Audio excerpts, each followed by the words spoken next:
À mon âge, j'avais ce désir quand même de me poser, après une carrière où j'ai beaucoup voyagé, et aussi ce besoin de la nature. Je suis comme un saisonnier, je fais le Rascamp l'été, et l'hiver, je fais des stages dans les clubs. C'était intense déjà, ça c'était la première chose que je retiens. C'est très important aussi de mettre tout le monde ensemble pour développer certaines choses que tu n'auras jamais quand tu compartimentes justement. Ouais. Avec Pierre Manzo, on fait vite des bêtises, donc projet qui pour moi était très satisfaisant, je pense qu'il a satisfait énormément de gens, donc encore plus satisfaisant pour moi, et de me dire qu'est-ce qu'on fait l'année prochaine. Let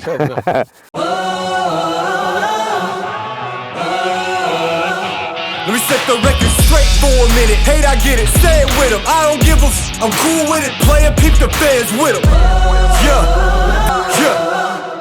You are not it already. He an outlaw getting off when he calls envy. Hit the peanut gallery, they all jelly. Et bonjour à vous, bienvenue sur Will Explore. Aujourd'hui, on est au Rascamp avec Thomas Louberzan. Pour celles et ceux qui ne savent pas qui est Thomas Louberzan, renseignez-vous, mais quand même je vais vous le dire. Donc 5 fois champion du monde, 3 fois champion d'Europe, il a plus de 200 combats à son actif en grappling et plus de 180 victoires. Donc on a quand même une légende avec nous du grappling. Donc merci Thomas de nous recevoir. Merci pour l'accueil. Et d'être présent sur cette interview. L'idée c'est que tu puisses nous présenter un petit peu le Rascamp, le projet, pourquoi tu as créé ce Rascamp, parce que c'est la 2e édition. Oui. Voilà. Et puis justement les personnes que tu as pu fédérer, qu'est-ce que viennent chercher les gens, puis ta vision aussi, les petites anecdotes un petit peu croustillantes. Puis vu que j'ai participé au Rascamp, j'ai eu la chance, je partagerai aussi mon retour moi à chaud de ce que j'ai vécu. Donc voilà, je te laisse. Qu'est-ce qui était à l'origine de ça? Le Rascamp, à l'origine, c'est je bougeais beaucoup. Je suis quelqu'un qui a beaucoup voyagé pour les entraînements, pour les compétitions et aussi pour les stages quand j'ai arrêté ma carrière. Et donc j'étais beaucoup sur la route, j'ai eu la naissance de mon dernier enfant et j'avais le désir de vouloir me rester plus proche de lui.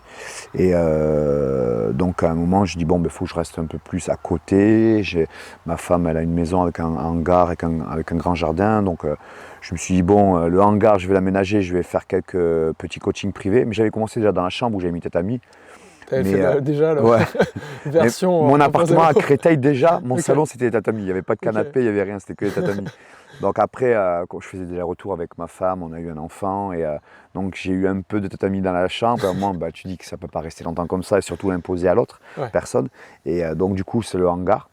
Le hangar, ma femme elle a un poney, donc tu ne peux pas ramener qu'un seul poney, il faut qu'il y ait un minimum 2 pour qu'on puisse le ramener. Donc elle me disait je le ferai plus tard, si tu as besoin aménage-le pour toi.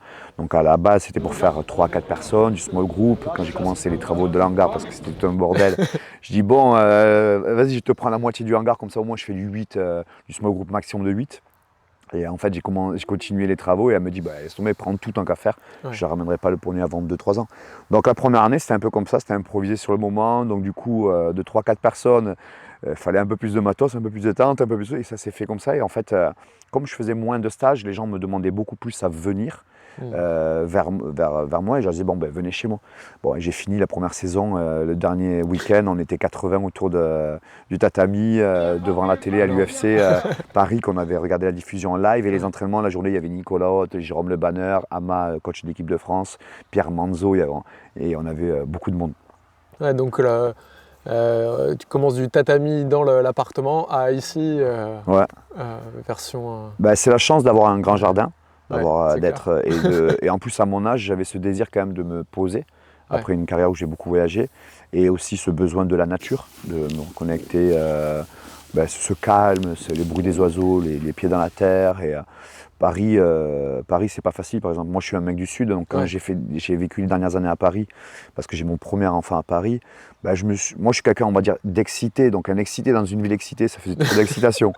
Et en fait je me suis rendu compte que j'étais quelqu'un qui a beaucoup d'énergie. Peut-être hyperactif, mais j'étais toujours équilibré par une femme calme. Ma première femme de mon premier enfant, elle était calme. Ma femme actuelle, elle est calme. Et je vivais à Toulouse, je suis toulousain de base, et je vivais même avant le Covid, j'étais à Bayonne, dans la côte basque. Donc j'étais équilibré avec ça, avec le calme. Et à Paris, ça ne m'allait pas.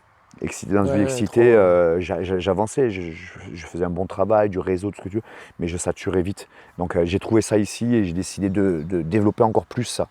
Donc la première année, ça s'est fait un peu impro. Ouais. Et il y a eu beaucoup de demandes. Et du coup, au final, la deuxième année, je dis vas-y, je vais le faire un peu mieux, encore mieux. Ok. Et donc là, sur la deuxième année, deuxième édition, tu as ramené beaucoup de guests, quand même, des légendes, que ce soit vraiment des grands noms, que ce soit en tant que coach, en tant que sportif, donc combattant, que ce soit de l'ancienne génération ou de la nouvelle génération. Pareil, tu l'avais déjà, il y avait un petit peu les origines dans la première édition, mais qu'est-ce qui a fait que tu t'es dit, bon voilà, je ramène autant de monde? Combien il y a eu d'intervenants sur les 2 mois? Plus d'une vingtaine. Plus d'une vingtaine, ok. Mais en fait, la première édition, c'était effectivement, il y avait déjà du beau monde, peut-être pas 20, mais il y a peut-être une dizaine déjà. Ouais, okay. Et c'était les gens avec qui je travaillais dans l'année. Donc Nicolas Haute, Maxime François, Johan Nidon, il y en avait plein d'autres. Qui t'avaient préparé, et toi tu l'avais aidé aussi sur le camp. Moi j'avais coaché le banner sur ces deux derniers combats en France, il était venu, et ainsi de suite. La deuxième édition, j'ai voulu l'ouvrir un peu plus. Ça m'a permis aussi de rencontrer 2-3 personnes. Ça reste quand même des gens avec qui, à majorité, j'ai travaillé et j'ai des relations. Et c'était complété. Ça m'a permis de faire de belles rencontres, comme avec Jimmy Vienno et John Dovey et d'autres personnes comme ça. Et je voulais que ce camp, en fait, sur la deuxième édition, soit un plateau que j'aurais aimé avoir quand j'étais jeune. Donc je voulais proposer le plus possible boxe, MMA, grappling, kimono. Et je me dis, ça serait top que je puisse proposer vraiment une grande variété. Et en fait, de sortir de ce truc à croire qu'il y a toujours un meilleur, toujours une seule méthode et tout. Et je voulais proposer ça, ça veut dire venez. S'il y en a un qui reste 15 jours, il va se rendre compte que tous les 3 jours à peu près, il y a un turnover d'un binôme. Moi, j'y suis tout le temps pendant 2 mois. Mais que le mec, il y en a qui sont restés 15-20 jours. Et on en parlait, quand ils ont fait 15-20 jours, ils se sont rendus compte 4, 5, 6 profs, ils se sont rendus compte des personnalités différentes, des méthodes différentes. Et en fait, tout ça, c'est ça la richesse en fait. Parfois, on va chercher une seule méthode profonde à croire que c'est la meilleure méthode. Mais on peut montrer aussi qu'une richesse, c'est la variété en fait. Il y a plein de méthodes différentes et c'est après toi ce que tu vas en faire. Donc je tenais en résumé à proposer le plus possible de personnalités différentes.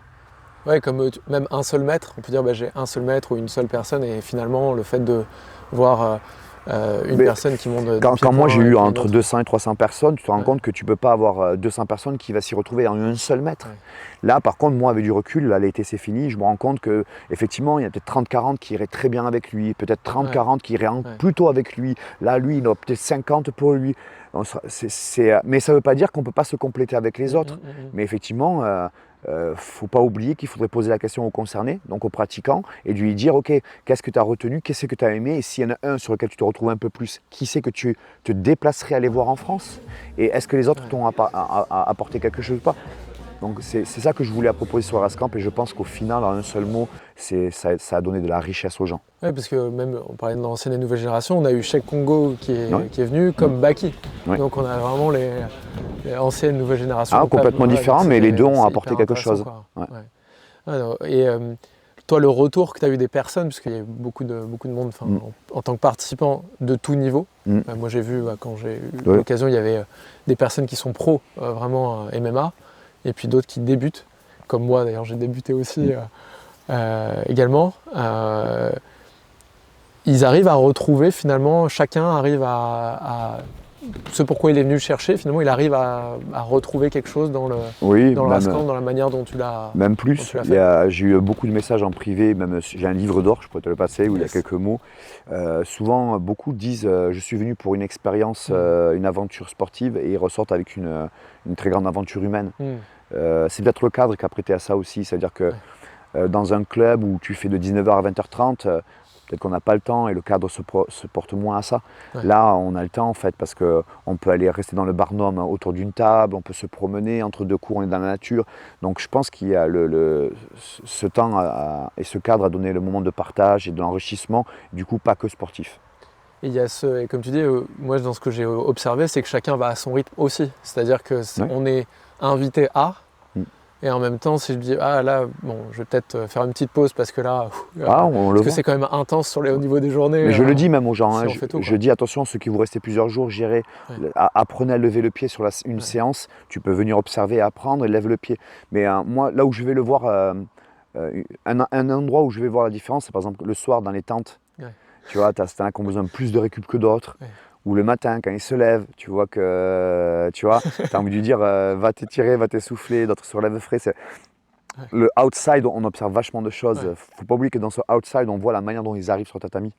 Ouais. Et c'est ce lien où il y a beaucoup d'interrogations sur le côté mental, se préparer pour le combat, c'est outside. Et là, on apercevait plein de choses. Et justement, dans toi, ce que tu as mis aussi dans les conditions, parce que tu sais, tu as vraiment cette aventure humaine. Il y avait, comme tu disais, en plus les exercices un petit peu militaires, un petit peu justement pour sortir un peu peut-être de côté sport de combat. Et ce que je trouvais aussi vraiment intéressant, c'est à la fois le côté kiné pour la récup et aussi psychologue également. Donc je voudrais que tu puisses me dire qu'est-ce qui a fait que tu t'es dit tiens, je vais aussi faire. J'ai ramené un cadre, on va dire, plus nature, on va dire plus simple. Mais ça ne veut pas dire que le staff était très très simple dans le mauvais sens du terme.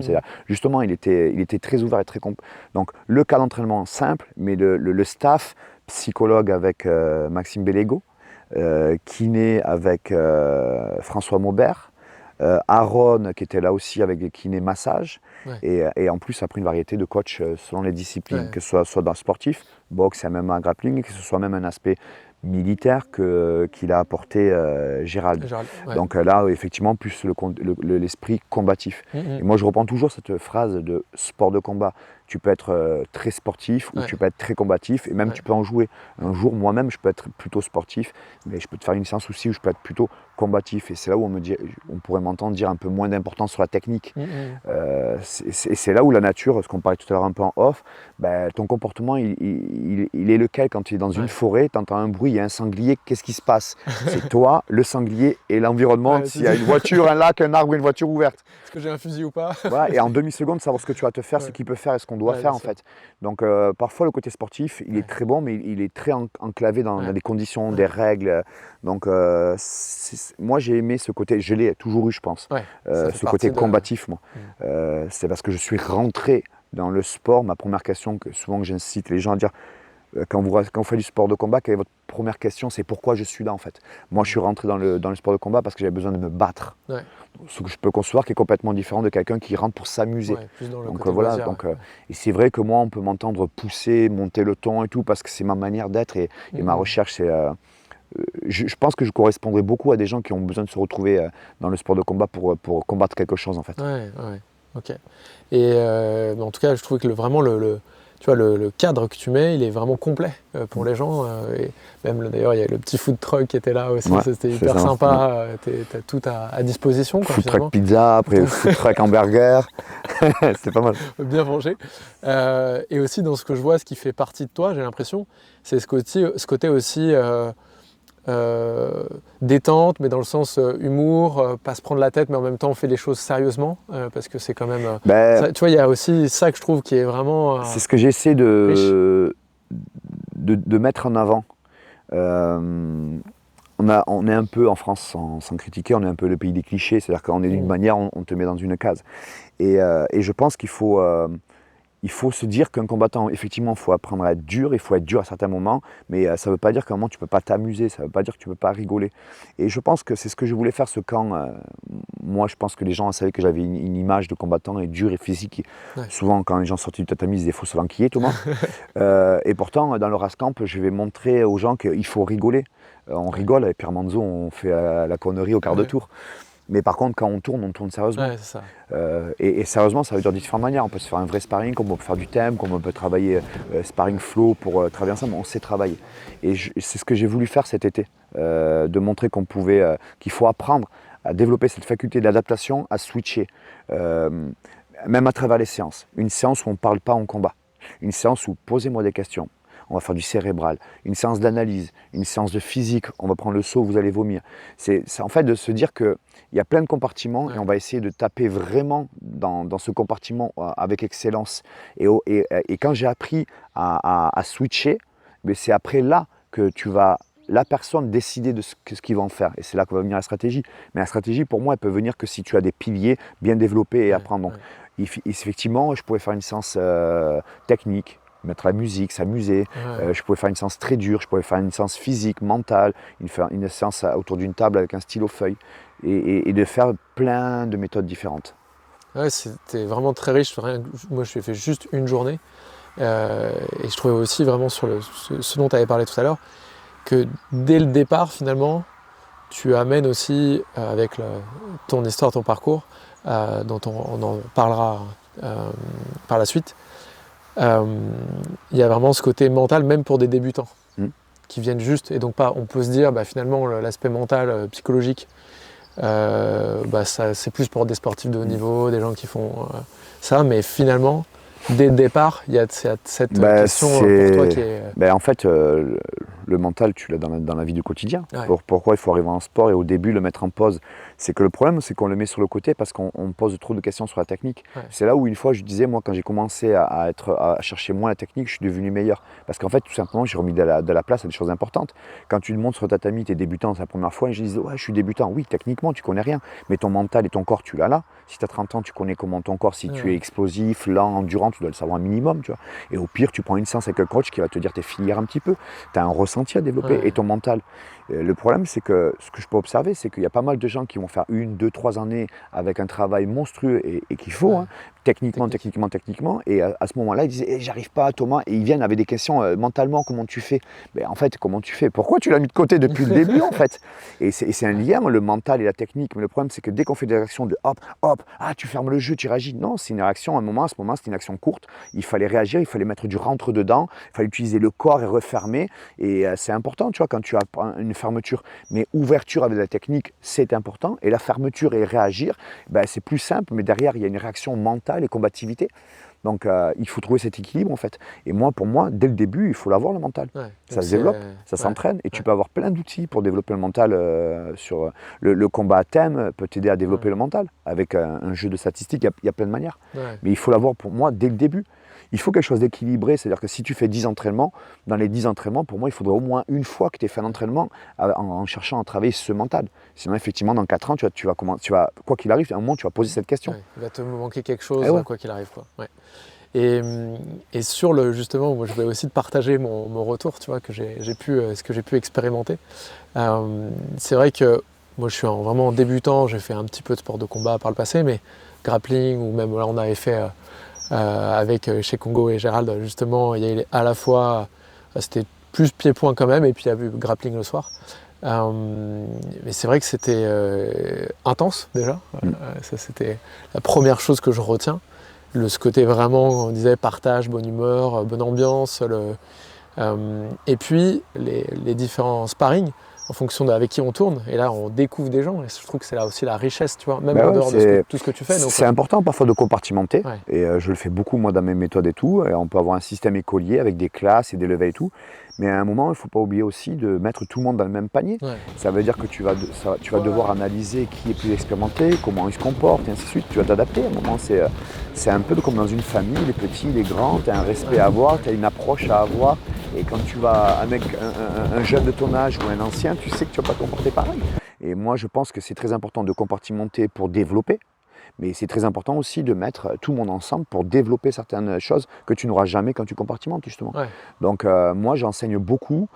Tout le monde sur le même tatami, en fait. Après, je vais adapter, moi personnellement, quand je passe, je comprends à qui j'ai affaire en face, ou parfois je dis aussi, apprenez à choisir vos partenaires de vous-même pour éviter les blessures, ou parce qu'aujourd'hui tu as plus ou moins envie, dans ta fraîcheur, ta forme, ça aussi, ça se travaille. Mais si on te met tout le temps dans une manière, dans une classe, et on te dit fais comme ça, après on tombe dans un truc, t'es bon ou t'es pas bon.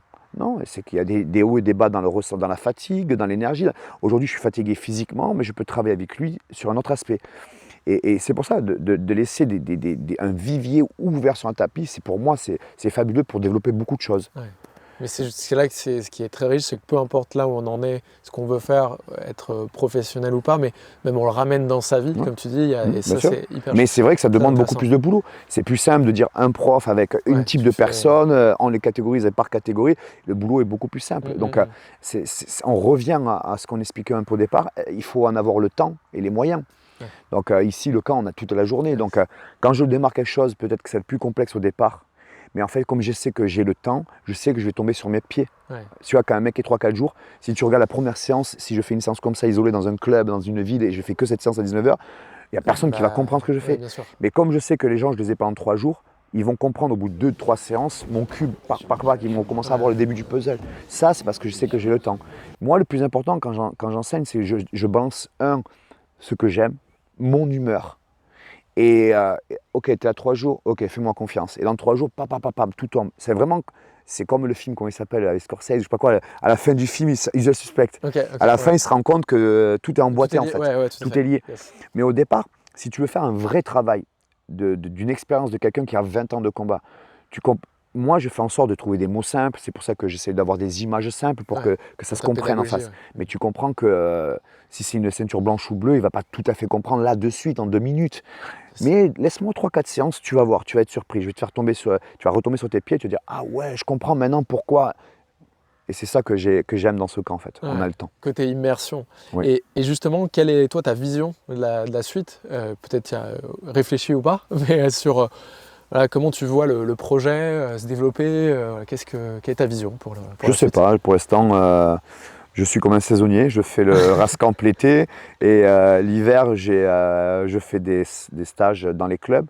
Donc j'aime bien ce côté, si je peux apporter mon expérience dans les clubs, et ça me va très bien, les actions ponctuelles.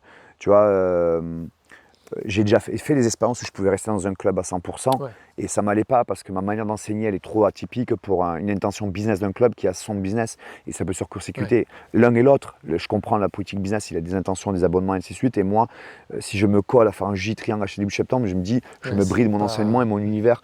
Moi, j'aime bien, soit je montais ma salle, mon club, j'ai jamais vu trop le faire. Et aujourd'hui, c'est un peu compliqué parce que j'ai un enfant dans la campagne. Et c'est pas ici où je suis que je vais avoir un grand club. Par contre, le côté ici, c'est très très bien. Je pense la campagne pendant l'été. Et je vais donner de l'expérience dans les clubs. Aujourd'hui, je trouve que je me suis posé une question. Et ça dépendrait à quel moment tu te la poses d'ailleurs. Mais est-ce qu'il faut donner beaucoup à un ou est-ce que donner un peu à tout le monde? Donc avant, j'enseignais parfois à des compétiteurs, je donnais beaucoup et bon, tu peux avoir des problématiques à un certain moment, la reconnaissance ici et là. Et parfois, c'est même ton envie de vouloir tout donner à quelqu'un. Et là, je fonctionne d'une autre manière, c'est-à-dire que je donne un peu à tout le monde. Je vais dans un club, dans un autre club, je donne à tout le monde et c'est des actions courtes sur lesquelles je me définis et ça ne me dénature pas mon univers. Et effectivement, peut-être que 1 sur 100, il a envie de plus. J'en ai de temps en temps, il me dit Thomas, j'aimerais travailler avec toi. Et je dis voilà, j'ai mon site internet, j'ai son stage, j'ai mon camp d'été, tu es le bienvenu. Donc, et moi, ça me va bien en fait. Je trouve que c'est une manière c'est une manière de mettre des graines de ton sport, de montrer ce que tu peux apporter, tu sèmes et tu apportes une continuité. Tout à un. Ça peut être bien, hein, mais moi je pense qu'au jour d'aujourd'hui, je me retrouve moins là-dedans. T'es mieux, ça te convient en tout cas, ça te convient. J'aime bien les collaborations définies et dans lesquelles 2-3 mois, tu vois, si par exemple Nicolas demain m'appelle, Thomas, j'ai besoin de toi pendant 1 mois sur ça, et en fait c'est comme un projet, un défi, comme une compétition, je vais tout donner pendant 1 mois, tu vois. Et ça me dénaturera ni à lui ni à moi. Travailler, monter un truc pendant des années ensemble, on sait qu'à un moment les objectifs varient et c'est compliqué. Donc moi j'aime bien ce que je fais là. Je pense que pendant 2 mois là je suis lessivé parce que 2 mois c'était très costaud. J'avais Mathis qui était avec moi en plus cette année, donc il a fait un super taf et on a pu monter un cran au-dessus. Là je vais faire des stages. Donc à moi de trouver mon équilibre pour pas trop être fatigué. L'année dernière j'en ai fait 50. C'était vraiment en juin j'avais annulé. Par semaine on va dire. Ouais, c'était beaucoup de route. J'avais même annulé un stage ou 2 à la fin parce que j'étais vraiment sur les rotules et je saturais. Donc aujourd'hui, voilà, trouver mon équilibre, ce fonctionnement qui me va bien.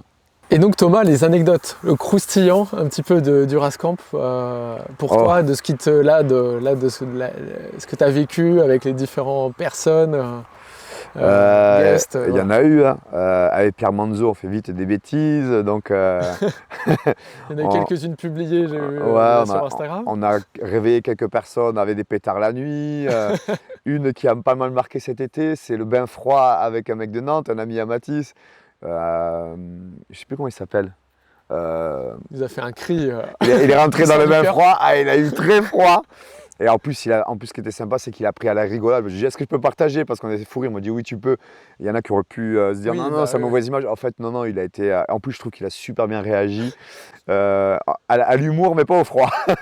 C'est ça, ouais, quand on le voit, c'est. Ouais, il y a des trucs comme ça. Après, sur le tatami, des anecdotes, non, c'est plutôt des ressentis. Je pense qu'il y a eu pas mal de bons partages. Les plus belles anecdotes, c'est les petits mots que j'ai à un pi. Des gens qui m'ont dit merci beaucoup. Carrément, certains qui me disaient c'est peut-être ma plus belle expérience sportive que j'ai vécue de ma vie. C'est peut-être ça, mes anecdotes, les petits messages qui m'ont oh. Et quand ça arrivait 4, 5, 6 fois, 10 fois, je me suis dit ah, il y a une magie dans ce camp, il fait du bien aux gens. Donc c'est là où je me suis dit objectif réussi. Et si, attends, parce que je pensais, donc ça c'est. T'as retenu quoi toi? Moi j'avais vu l'anecdote de l'huile. Ah oui, c'était pas mal. Lutte avec de l'huile. Bon, moi je l'avais vu sur internet une fois, un tournoi avec de l'huile. Je dis vas-y, il faut qu'on le fasse. Ouais, en plus, on a rajouté les couches de bébé sur 2 gros bébés. Non, c'était fun. Et en plus, ce qui était pas mal quand on a mis l'huile, c'est qu'en fait, ils pataugeaient. Donc, nous, on l'a ressenti en vidéo, ça se voit pas parce que c'est du montage, mais ils étaient obligés de faire 2 fois plus de mouvements. Donc, ça a monté la combativité et la dépense énergétique. C'était énorme. Ça fait qu'au début, on avait fait 1 heure de lutte. Mais la deuxième partie, en 20 minutes, ils étaient cramés. Et surtout, on a senti l'excitation, la combativité. C'était un bon moment aussi. Il y a eu Maxime François, c'est mon coach de lutte, donc je connais la valeur de son travail, très gros travail défensif. Nicolas Haute, smart fight, très intelligent, et je pense que les gens ont retenu son intelligence. Lidon, le bûcheron, ça veut dire qu'une gentillesse côté humain extérieur, mais quand ça balance une jambe, tu sens que c'est un bûcheron, ça cogne, quoi. Le cogneur tel qu'on aime la boxe. Jimmy Vienno, que j'ai découvert cette année, j'ai découvert quelqu'un de très sympathique, joyeux, belle énergie, que je ne percevais même pas forcément à travers les réseaux ou les dialogues qu'on avait professionnels d'échange, mais fun, très très fun. John Dovey, une expérience, ancien coach à l'INSEP boxe anglaise. Là, tu t'assois et tu regardes, tu écoutes. Je trouve que les gens étaient à son écoute, donc une belle expérience, un beau parler, passionné de son sport. Il y a eu qui d'autre? Baki, c'est un jeune qui est venu donner son énergie. Je pense que c'était plus ça qu'il fallait retenir. Une gentillesse, moi je répète toujours, maturité. Et une qualité d'analyse incroyable. Il est très très fort. Qui c'est qu'il y a eu d'autres? Le Bou, bel équilibre d'expérience de combattant et d'analyse de commentaires. Il est à la télé, je trouve que ça lui va très très bien, il parle très très bien, il analyse très très bien, et c'est bien d'avoir des mecs à la télé avec une vraie expérience de combattant, et en plus c'est une belle expérience, et c'était pas que le fin technicien, c'est-à-dire qu'il a un équilibre entre l'intelligence et la bagarre, donc moi j'aimais bien. Taylor Lapillus, il est venu sur une journée, donc ce qui est pas mal, c'est que c'est le mec actif de l'UFC qui va combattre là et qui a donné de son temps, donc là c'est peut-être un aspect technique actuel, on sent vraiment le côté qu'est-ce qui marche à ce moment-là, il avait fait un travail. Qui c'est qu'il y a eu d'autres? Le Chèque Congo, mais ça c'est la fin. Le banner, le banner c'est le banner, hein, c'est pareil, c'est un mec entier, moi c'est un personnage, moi j'adore les personnages, quand tu sais qu'ils viennent, tu passes un bon moment, tu sais pas à quoi tu t'attends. Ça a impressionné les gens de le voir? Ouais, et c'est quelqu'un qui a une carrure et je sais pas quoi, quand je dis que tu sais pas quoi t'attendre, c'est que tu sais pas, tu te laisses mener, il est là, c'est un personnage et sa voix en plus. Sa voix, son énergie, il fait quelque chose, tu repars et tu sais que tu as vécu un beau moment. Chaque fois que je le vois, moi c'est un kiff. T'as des gens qui osaient pas trop ou un peu, ou non, ils sont rentrés vite dans le... Non, je pense qu'ils t'embarquent. Je pense que tu es impressionné, oui, que tu oses pas trop peut-être pour certains, et après ils t'embarquent. Il y a eu qui d'autre? Chèque Congo, expérience. Qui pour moi il est venu des États-Unis, donc il est venu un peu dans son coin, et après il s'est libéré. En fait, tu t'aperçois que quand il monte sur le tapis, c'est un bonhomme, quoi. C'est une expérience, c'est beau. Peut-être plus réservé à l'extérieur, mais sur le tatami très ouvert, qui prenait du temps à parler avec tout le monde et tout. Donc c'est chouette parce que c'est quand même un grand monsieur de notre sport aussi. Ouais, c'est ça. Et puis je crois qu'il avait vraiment aussi ce plaisir. Tu vois, ça lui fait vraiment plaisir. Ah oui, tu vois qu'il aime ça. Ouais. Et tu as eu des personnes qui se sont endormies sur le tatami, ou qui sont, tu vois, de fatigue, où il y a eu des trucs un peu... Ah oui, tu as des gens qui sont cachés dans les tentes, qui font style, comment on les appelle, ils ne se réveillent pas. Tu as peut-être Tu as des gens qui sont restés plus longtemps dans le camp, qui ont prolongé parce que tellement ils ont aimé. Tu en as d'autres qui ont abrégé un jour ou deux et qui m'ont dit est-ce que Thomas, je peux revenir 2-3 jours plus tard parce que je suis fatigué. Je dis bien sûr, tu rentres chez toi et tu reviens et qui sont revenus après. Tu as de tout après. Ouais. Et après, à 99% sur le camp, j'ai été satisfait. J'ai appris à déléguer et j'essayais moi de me dire ok, quand je donne un rôle à quelqu'un, Thomas, retire-toi. Parce que j'ai parfois tendance à beaucoup. Tu vois, si j'ai son ami, je suis obligé de parler moi. Donc parfois, tu vois, si vous l'avez vu avec Cheikh Congo, je fais des trucs et je m'écarte en fait parce que j'ai envie de partager tout. Et je me suis dit ok, quand tu donnes un rôle à quelqu'un, laisse la place entière. Donc Gérald fait, Cheikh Congo fait. S'il y a des mecs qui viennent en caméra, je te dis voilà, il y a ça. Faites, c'est votre boulot. Moi, je vous fais confiance en fait. Et le chef d'orchestre. Voilà, et à la fin, s'il y a quelque chose à rectifier, on s'échange 2-3 messages, 2-3 actifs et c'est fait. Parce que chacun son domaine en fait. Et sur ça, franchement, j'ai appris, pour moi c'est nouveau.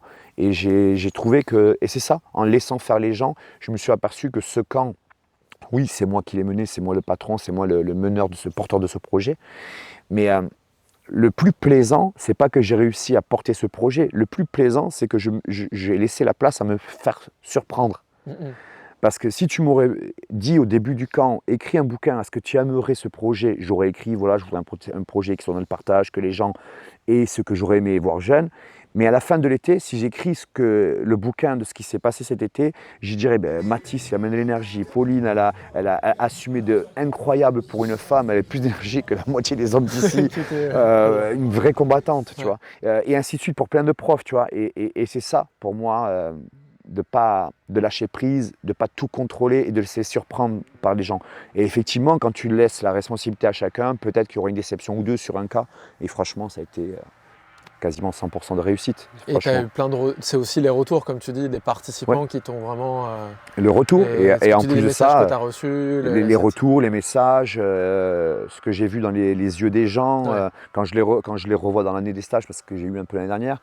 Et en plus de ça, moi j'ai mon propre bilan à faire moi aussi, à me dire ok, qu'est-ce que je peux améliorer l'année prochaine, sur quoi j'ai pas été assez prévoyant ou qu'est-ce que je pourrais prévoir mieux, même si ça s'est bien passé. Hein, mais voilà, mais en tout cas j'ai conclu un projet qui pour moi était très satisfaisant. Je pense qu'il a satisfait énormément de gens, donc encore plus satisfaisant pour moi, et de me dire qu'est-ce qu'on fait l'année prochaine.